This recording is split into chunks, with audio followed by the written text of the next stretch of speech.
C'est une bonne nouvelle. Eh oui, j'ai une bonne nouvelle. À force de parler de ce qui ne va pas, à force de geindre, grincer, grogner, contester, protester, délationner, on oublie qu'il y a des bonnes nouvelles. Celle-ci, elle est évidente.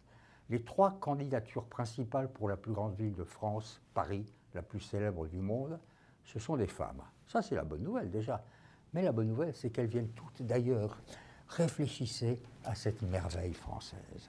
Anne Hidalgo, née en Espagne, père Antoine, ouvrier, électricien.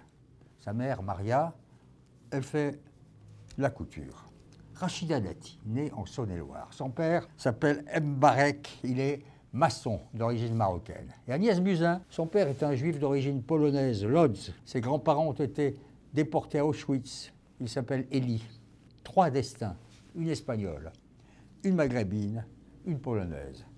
3 fois des Françaises, symbole de ce que notre pays peut faire et sait faire, intégrer, accepter, recueillir, promouvoir. Personne n'en parle. C'est ça qui est étonnant, mais c'est ça qui est merveilleux, c'est que ça n'étonne plus personne. Il y a 30, 40 ans, ça aurait paru anormal. Aujourd'hui, c'est de la normalité. On nous bassine avec le melting pot américain, la réussite américaine, les mélanges.